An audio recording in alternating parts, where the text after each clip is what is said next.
की भरमार है। इस भीड़ में अलग भाषा, तेवर और नए अंदाज का दावा करने वाले चैनलों की कमी नहीं। कभी सबसे तेज तो कभी सबसे एक्सक्लूसिव के नाम पर खबरों को पेश किया जाता है। इन सब के बीच वो खबर छूट जाती है जो जनता से जुड़ी है। लेकिन अब इन खबरों को आप तक पहुंचाएगा प्राइम टीवी। सत्ता के गलियारों की हलचल, खेल के मैदान में जीत हार का सच, क्राइम और सामाजिक सरोकार की खबरों का नया पता है प्राइम टीवी। प्राइम टीवी ने चंद महीनों में ही जनता के दिलों में जगह बना ली है। भीड़ से अलग प्राइम टीवी तेजी से उभरता वो चेहरा है जिसे टीआरपी की भागम भाग से नहीं बल्कि सच, साहस और सरोकार से मतलब है। सत्ता पक्ष या विपक्ष, मैं आसिफ रिजवी।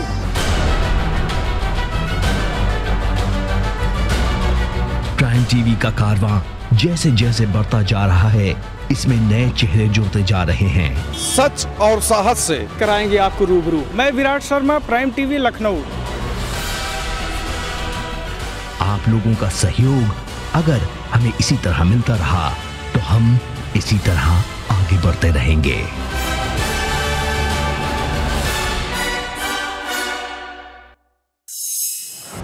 आगरा में राष्ट्रीय बजरंग दल ने राम मंदिर निर्माण के लिए जन जागरण यात्रा निकाली। वहीं हिंदूवादी संगठनों द्वारा लगातार सरकार का विरोध किया जा रहा है। राष्ट्रीय बजरंग दल के राष्ट्रीय अध्यक्ष मनोज ने बताया कि राम मंदिर निर्माण को लोगों को जागरूक करने के लिए ये जन जागरण यात्रा निकाली जा रही है।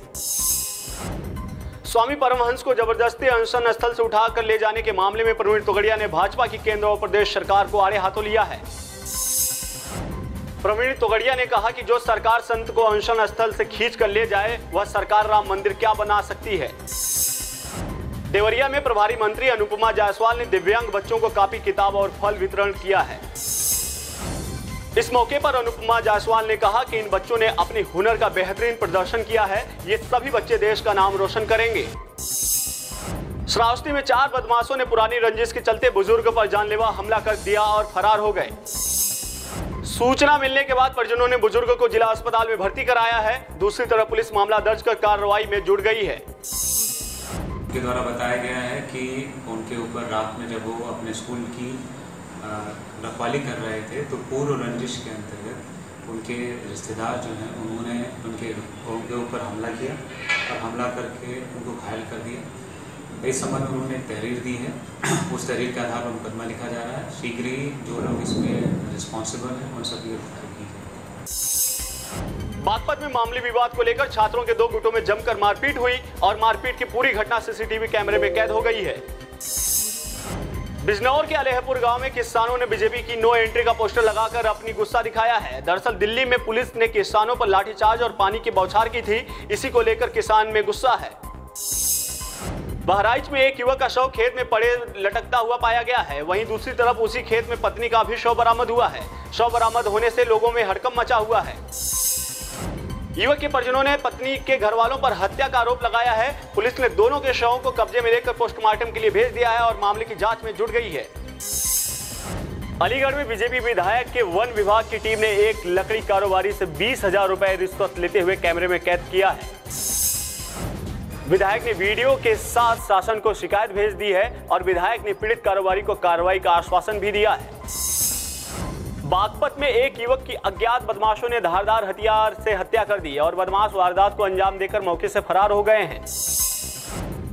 सूचना पर पहुंची पुलिस ने युवक के शव को उसके कमरे से बरामद कर पोस्टमार्टम के लिए भेज दिया है और मामले की जांच में जुट गई है। रायबरेली में फर्जी एंटी करप्शन इंस्पेक्टर बने 2 युवकों को पुलिस ने गिरफ्तार किया है। एसपी को शक होने के बाद पूछताछ में दोनों युवकों ने हकीकत कबूल ली है। रामपुर के लालपुर डैम के अधूरे निर्माण कार्य को पूरा कराने की मांग को लेकर आजम खान ने अपने कार्यकर्ताओं के साथ कोसी नदी में उतरकर प्रदर्शन किया है। आजम ने सरकार के खिलाफ विरोध प्रदर्शन करते हुए सरकार से पुल के कार्य को जल्द से जल्द पूरा कराने की बात कही है। संत कबीरनगर के खलीलाबाद में बूथ कार्यकर्ता सम्मेलन का आयोजन किया गया, जिसमें सपा के अध्यक्ष श्री जावेद अहमद और श्री रमेश चंद्र यादव ने सभी कार्यकर्ताओं का स्वागत किया है। सम्मेलन में नेताओं ने अपने भाषण में बीजेपी पर करारा प्रहार किया है और कहा कि सरकार द्वारा की गई नोटबंदी से छोटे छोटे फैक्ट्रियों में काफी नुकसान हुई है। बदायूं में स्वास्थ्य केंद्र पर तैनात एनआईसी में डॉक्टर पवन कुमार अधीनस्थ स्वास्थ्य निरीक्षका के मानसिक उत्पीड़न का आरोप लगाया है। पीड़िता का कहना है कि वह शुगर की मरीज है और डॉक्टर पवन कुमार छुट्टी मारने पर वेतन रोकने की धमकी देते हैं। अलीगढ़ के गांव धर्मपुर में आजादी के बाद से बिजली की व्यवस्था नहीं थी। मामला शासन में आने के बाद गांव में बिजली का काम शुरू हो गया है। गांव में बिजली का काम शुरू होता देख ग्रामीणों में खुशी की लहर है। ग्रामीणों ने बिजली देने के लिए सरकार का शुक्रिया अदा किया है। रामपुर पहुंचे मुख्तार अब्बास नकवी ने अपने आवास पर प्रेस कॉन्फ्रेंस पर कहा कि 2019 में प्रधानमंत्री पद की कोई वैकेंसी नहीं है। उन्होंने कहा कि प्रधानमंत्री पद की कोई रिक्त स्थान नहीं है। नकवी ने आजम खान के कोसी नदी में उतरने पर भी तंज कसा है। कानपुर देहात के बलिहारा गांव के पास ग्रामीणों ने 2 नाबालिग छात्रों की जमकर पिटाई कर दी है। पिटाई का यह वीडियो वायरल हो गया है। आरोप है कि लड़के की गांव की लड़की से छेड़छाड़ कर रहे थे, तभी पीछे से आ रहे लड़की के भाई ने ग्रामीणों की मदद से मनचले छात्रों को पीट दिया। संभल में हुए गोलीकांड ने तूल पकड़ लिया है। दरअसल नदी के पास हुए गोलीकांड में एक युवक लापता चल रहा है, जिसको लेकर थाने में परिजनों ने जमकर हंगामा किया है और लापता युवक की हत्या की आशंका जताते हुए लापता युवक की मांग की है। बाराबंकी के दरियाबाद विटरिया में समाजवादी पार्टी के द्वारा बूथ स्तर पर कार्यकर्ताओं का सम्मान समारोह का आयोजन किया गया, जिसमें समाजवादी पार्टी के पूर्व मंत्री श्री अरविंदर सिंह गोप, पूर्व मंत्री राजा राजीव कुमार सिंह और एमएलसी राजेश यादव मौजूद रहे।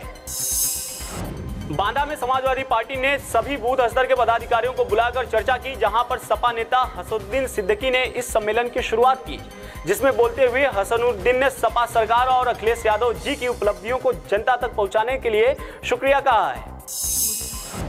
जालौन में एसपी अरविंद चतुर्वेदी ने अवैध शराब को लेकर चल रहे अभियान के तहत पुलिस टीम के साथ एक जगह दबिश मारी, जहां पुलिस को सफलता मिली। दरअसल पुलिस ने सफेद रंग की होंडा सिटी से 2 अभियुक्तों को अवैध शराब के साथ बरामद किया है।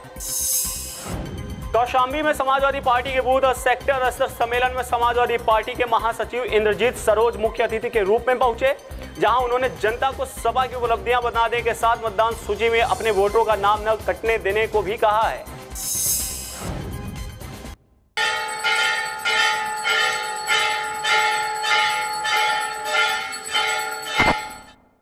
नवरात्रि हिंदुओं का प्रमुख त्योहार है। नवरात्रि का मतलब है नवरातें। इस दौरान माँ दुर्गा के सभी 9 रूपों की पूजा की जाती है। ये त्योहार पूरे भारतवर्ष में धूमधाम के साथ मनाया जाता है।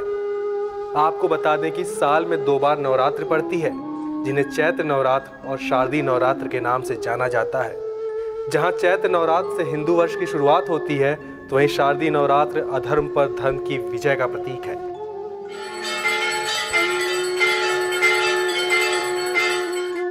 ये त्योहार बताता है कि माँ की ममता जहाँ सृजन करती है, तो वहीं माँ का विकराल रूप दुष्टों का संहार भी कर सकता है। गिरिनंदिनी नंदित मेदिनी विश्व विनोदिनी नंदनुते गिरिवर विंध्य शिरोधिनी वासिनी। ग्रेगोरियन कैलेंडर के अनुसार यह त्योहार हर साल सितंबर-अक्टूबर के महीने में आता है। इस बार शारदीय नवरात्र 10 अक्टूबर से 18 अक्टूबर तक है। 19 अक्टूबर को विजयदशमी मनाई जाएगी। नवरात्र के पहले दिन मां शैलपुत्री का पूजन किया जाता है। हिंदू धर्म में नवरात्र का विशेष महत्व है। ये पर्व बताता है कि झूठ कितना बड़ा और पापी कितना भी ताकतवर हो, अंत में जीत सच्चाई और धर्म की होती है। नवरात्र के 9 दिनों को बेहद पवित्र माना जाता है। इस दौरान लोग देवी के 9 रूपों की आराधना कर उनसे आशीर्वाद मांगते हैं और ऐसी मान्यता है कि 9 दिनों में जो भी सच्चे मन से माँ दुर्गा की पूजा करता है, उसकी सभी इच्छाएं पूर्ण होती हैं। शारदीय नवरात्र मनाने के पीछे मान्यता है कि देवी दुर्गा ने महिषासुर नाम के राक्षस का वध किया था। बुराई पर अच्छाई की विजय के प्रतीक के रूप में नवरात्र में नव दुर्गा की पूजा की जाती है।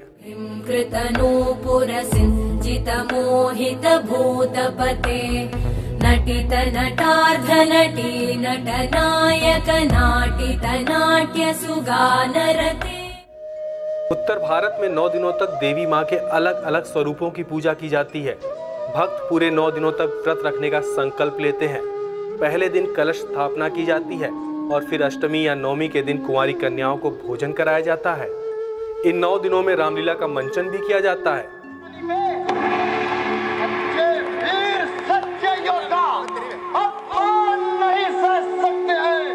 वहीं पश्चिम बंगाल में नवरात्र के आखिरी 4 दिनों यानी कि षष्ठी से लेकर नवमी तक दुर्गा उत्सव मनाया जाता है। नवरात्र में गुजरात और महाराष्ट्र में डांडिया और गरबा डांस की बेहद धूम रहती है। राजस्थान में नवरात्र के दौरान राजपूत अपनी कुल देवी को प्रसन्न करने के लिए पशु बलि भी देते हैं, साथ ही अपने हथियारों की पूजा भी करते हैं। तमिलनाडु में देवी के पैरों के निशान और प्रतिमा को झांकी के तौर पर घर में स्थापित किया जाता है, जिसे गोलू या कोलू कहते हैं।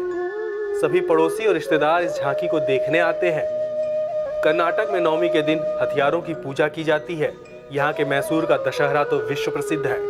नवरात्र के 9 दिनों में अखंड ज्योति जलाई जाती है। इसका मतलब है कि इन 9 दिनों में जो दीपक जलाया जाता है वह दिन रात जलता रहता है। नवरात्र के पहले दिन व्रत का संकल्प लेते हुए कलश स्थापना की जाती है और फिर अखंड दीपक जलाया जाता है। मान्यता है कि अखंड दीपक व्रत की समाप्ति तक बुझना नहीं चाहिए और इसके बाद माँ दुर्गा की कृपा उनके भक्तों पर बनी रहती है।